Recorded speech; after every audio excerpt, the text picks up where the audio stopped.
Hello friends, welcome to GS for civil services. काफ़ी लंबे time के बाद जो है मैं अपनी वीडियो अपलोड कर रहा हूँ यूट्यूब पे। ओके, लेकिन अब जो हमने स्टार्ट किया है तो अब कंसिस्टेंसी और कंटिन्यूटी लगातार बनी रहेगी। तो आज हम एनसीईआरटी क्लास 10th हिस्ट्री में जो है नेशनलिज्म इन इंडिया, भारत में जो राष्ट्रवाद की शुरुआत होती है उसको जो है अच्छे से हम कवर करेंगे। वैसे तो ये इंट्रो वीडियो है, चैप्टर सेकंड का इंट्रो वीडियो, जिसमें हमें आइडिया लेना है कि एक्चुअल में हमें क्या पढ़ना है। इसके बाद हमारे 4 से 5 छोटे छोटे पार्ट्स में चैप्टर्स रहेंगे, उनको हम क्लियर करेंगे। तो चलिए शुरू करते हैं। As you have seen, modern nationalism in Europe came to be associated with the formation of nation state. Europe में जो है राष्ट्रवाद की शुरुआत किस तरीके से हुई? नेशन स्टेट्स की स्थापना के थ्रू, जो कि लास्ट टाइम मैंने जो आपको जो चैप्टर्स पढ़ाए थे कि नेशनलिज्म इन यूरोप में जो राष्ट्रवाद पढ़ाया था, वहाँ पे किस तरीके से राष्ट्रवाद का डेवलपमेंट हुआ था, तो वो नेशन स्टेट के थ्रू हुआ था। अगर आपने नहीं पढ़ा है या काफ़ी लंबे टाइम पहले पढ़ा है तो आप जो है वीडियोस को जो है स्क्रॉल करके उसमें देखिए, वो आपको लिस्ट में मिल भी जाएगा और आप उसे पूरी तरीके से कवर करें। इससे क्या होगा, आपको बेस बनाने में आसानी होगी। तो पहले आप यूरोप इन वो नेशनलिज्म इन यूरोप ज़रूर पढ़ लें, फिर उसके बाद नेशनलिज्म इन इंडिया पढ़ें। It also means a change in people's understanding of who they were. तो इससे आपको ये समझने में आएगा कि इससे पहले वो क्या थे, यानी कि इस राष्ट्रवाद, इस संघर्ष की शुरुआत से पहले उनकी मानसिकता क्या थी, उनकी साक्षरता क्षमता या चीज़ों को समझने की जो क्षमता होती है वो क्या थी, इसके बारे में है। What defined their identity and sense of belonging, और उनकी जो पहचान है और वो कहाँ से संबंध रखते हैं। न्यू सिंबल्स, उनके जो नई संकेत हैं, आइकॉन्स हैं, न्यू सॉन्ग्स हैं, जो उनके गाने हैं, विचार हैं। Forge new links and refined the boundaries of communities, और समुदाय की जो सीमा है उसका जो कहीं ना कहीं निर्धारण करने वाले जो निर्धारक तत्व हैं, उनमें अब जो बदलाव देखा जा रहा है वही राष्ट्रवाद की नींव बनेगा, राष्ट्रवाद का आधार बनेगा। In most countries the making of the new national identity was a long process. बहुत सारी कंट्रीज़ में, ज़्यादातर देशों में नेशनल आइडेंटिटीज़, जो राष्ट्रीय पहचान जो बनाने वाले जो तत्व होते हैं, वो क्या करते हैं, एक बहुत ही लंबा टाइम लेते हैं। ठीक है, लॉन्ग प्रोसेस लेते हैं, लंबी प्रक्रिया के सहारे वो यहाँ तक पहुँचते हैं। How did these consciousness emerge in India, और ये जो कॉन्शियसनेस है, यानी कि सोचने और समझने की जो क्षमता है, किस तरीके से भारत में डेवलप हुई है, उसको जो है आप इसमें देखेंगे। आगे समझते हैं हम लोग। In India as in many other colonies, Bharat और अलग कॉलोनीज़ की तरह। देखो, कॉलोनीज़ का थोड़ा सा यहाँ पे कॉन्सेप्ट समझ लेते हैं। कॉलोनीज़ का मतलब होता है उपनिवेश।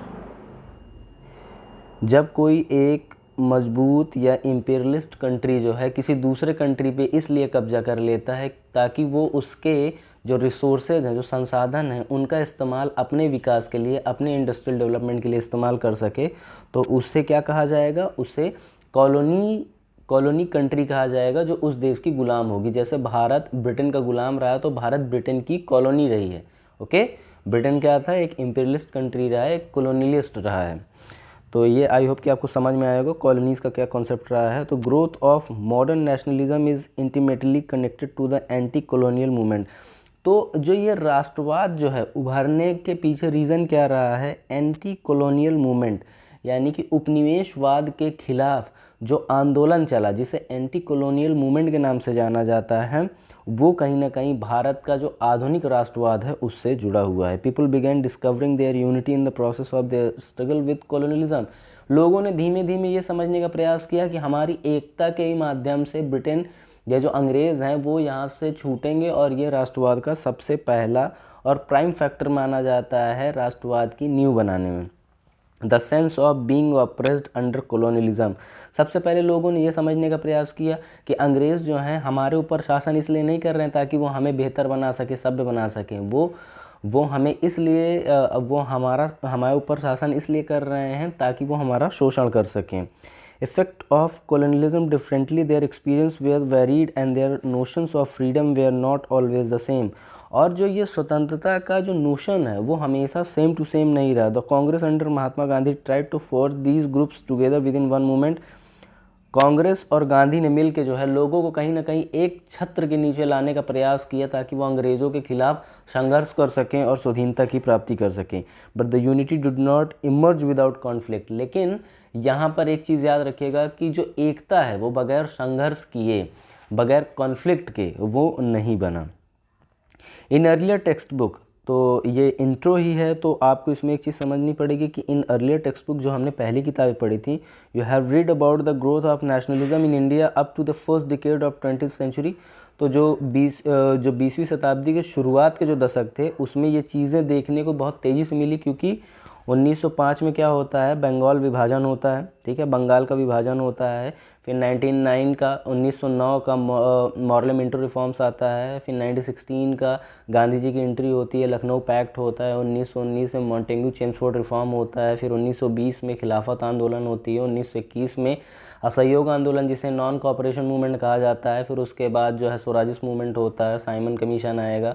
फिर इसी तरीके से चीज़ें जो हैं कंसिस्टेंसी के साथ चलती रहेंगी, और यही फाइनली क्या होता है, जिसमें नॉन कॉपरेशन मूवमेंट और सिविल डिसोबीडियंट मूवमेंट, यानी कि असहयोग आंदोलन और सविनय अवज्ञा आंदोलन को हमें जो है ज़बरदस्त तरीके से पढ़ना है, क्योंकि ये क्या करेगा, ये आपके स्वतंत्रता संग्राम को समझने में सबसे महत्वपूर्ण भूमिका निभाएगा। ठीक है, तो फिर नेशनल मूवमेंट किस तरीके से डेवलप हुआ, सोशल ग्रुप का इसमें जो पार्टिसिपेशंस रहा है उनको भी हम समझेंगे, और नेशनलिज्म ने कैसे कैप्चर्ड किया लोगों की इमेजिनेशंस को, तो उस चीज़ को इसमें हमें समझना है। ये देखिए आप, ये गैदरिंग है 6 अप्रैल 1919 को, mass processing the street become a common feature during the national movement. तो चक्का जाम करना, हड़ताल करना, एक बड़ा जन आंदोलन करना, ये कहीं ना कहीं एक तरीका बन गया था इंडिया में स्वतंत्रता को प्राप्त करने के लिए, नेशनलिज्म को क्रिएट करने के लिए ये एक बड़ा बेस बन गया था। आप ये देखिए, भीड़ देखिए। तो आई होप कि आपको ये इंट्रो समझ में आया होगा कि एक्चुअल में हमें क्या पढ़ना है इस चैप्टर में। तो नेशनलिज्म इन इंडिया जो है हमारे लिए काफ़ी इंपॉर्टेंट है। आप हमारे साथ कंटिन्यू रहिए और वीडियो को लाइक, सब्सक्राइब और शेयर ज़रूर करें। Thank you for watching the video.